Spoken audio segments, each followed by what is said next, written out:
So what's going on, guys? I am BlackOpsAmazing. Welcome back to another top 5, and today we are looking at the top 5 best power-ups that I believe you can get in Call of Duty Zombies. Of course, these are all in my opinion. Maybe you guys think that other ones are better for you, but for me, in these situations I usually come against, that sounds weird, but these I think are the top 5 best perks that you can get. If you enjoyed today's video, a like would be awesome. Bit of a voice crack there. Make sure you are subscribed to stay up to date with the latest zombies videos on the channel, and let me know what top 5 videos you want to see next. But with that out of the way, let's get into it. So coming in at number 5, it was really difficult to pick between the two, and this was either the Nuke or the Death Machine. Now, both of these are really great and I think deserve to make it onto this list, but obviously I only have 5 spots, and the 4 below this definitely have to come on here. If I really had to pick between the two, I think I would probably go with the Nuke. That would just inch it for me, but the Death Machine is still good in its own right. The Nuke, of course, can always be useful, especially on the higher rounds. You could probably always consider yourself lucky if you get a Nuke at the exact same time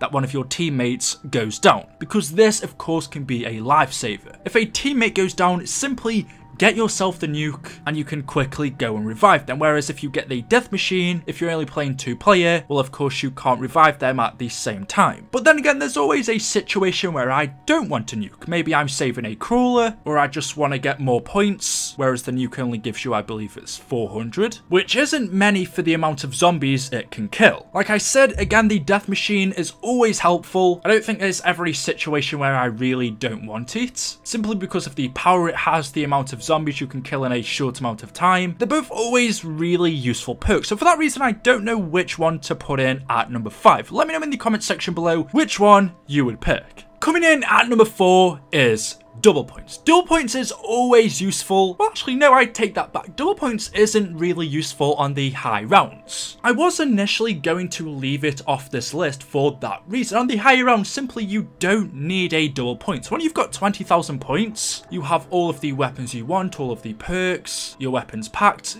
You don't need any more money. You end up building it up and just not needing it. And so for that reason, I was going to leave it on this list and put the Nuke at number 5 and the Death Machine at number 4, but actually this is really helpful on the lower rounds. Just ignoring the higher rounds for a second, on the lower rounds, double points is key. If you ever want to get the best start off in zombies, you need this perk. Pack a punch on the low rounds, getting all of the perks you need to put yourself in the best situation. Double points is probably one of the most useful perks that you could get, and for that reason I couldn't leave it off this list. Obviously it's a classic, it's been with us for a very long time. In fact, most of the classic perks make it onto this list. I should say power-ups, as that is what they are, but I'm probably gonna call them perks. You get what I mean. But really, there's nothing else to say. Double points comes in at number 4. So moving on, coming in at number 3 is Insta-Kill. Another classic perk that we've had since the beginning. Insta-Kill is a perk that you're always gonna want, and the best way to use this obviously is by picking it up and then knifing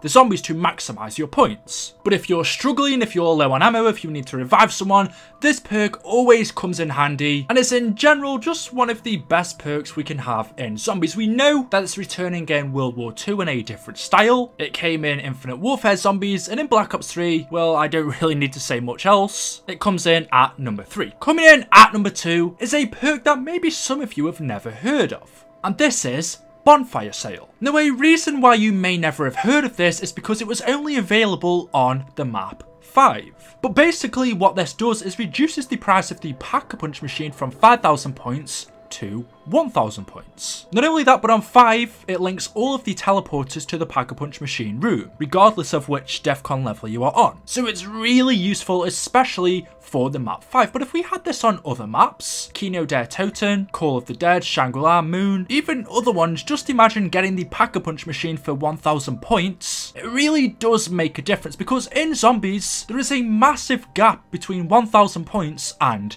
5,000. That's literally the difference of you pack-a-punching your weapon on maybe round 3, whereas usually we pack-a-punch them on about round 7. Because like I said, obviously you're going to prioritize getting perks like Juggernaut, Quick Revive and a decent weapon before you pack-a-punch. But if we had the ability to pack-a-punch for 1,000, we could pretty much get that done straight away without taking away the other priorities that we need. Which is why Bonfire Sale was so good, and actually I believe one reason that it may not have returned after 5 is the fact that it was really overpowered. Like I said, it's very useful on 5 because all of the teleporters link to the pack-a-punch room. By the way, if you've never played 5, the only way you can get this is by killing the Pentagon Thief before he steals any of your weapons. So if you kill him quickly enough, you can pack-a-punch pretty much straight away. It honestly was a really good power-up, and because I know quite a few people haven't played 5, I'm willing to bet some people maybe didn't know about this. Now before I get into number 1, I was thinking about putting Fire Sale on this list. I think it's a pretty good power-up. In fact, it's decent. It would probably come in at number 4 or 5, but